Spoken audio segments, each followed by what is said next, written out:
ورور دا څنګه کور دې راکړی بېګا ټوله شپه پکې موږ ګنګټېدل. نو صحیح ده که نه، اوس په 800 روپۍ میاشت ته پکې هرنه سید وګډوم. جګ شه. اوښکې خو کله کله دشمن هم در پاکوي.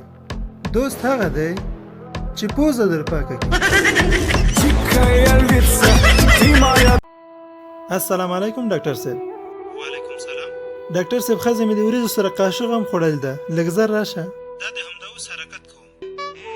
ډاکټر صاحب اورئ، ډېره مننه مه راځه، بس بله قاشقه مې پیدا کړه.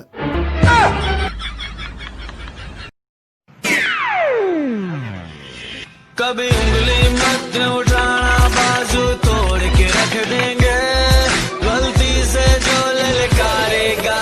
وروره دا نمره خو زما او تا شریکه ده. په نیم نمره کې ځان ته د چرګانو فارم جوړوم. لالا خیر دی، ما هم پکې شریکه.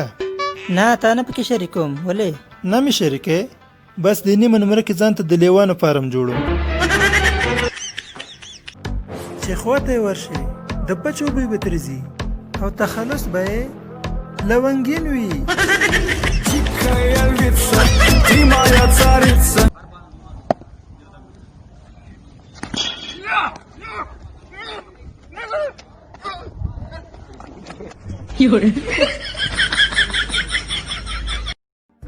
ای سړیه ما ته وګوره، اوس هم ما سره مینه لرې؟ هو ډېره زیاته. رښتیا رښتیا راته ووایه، څومره در باندې ګرانه یم؟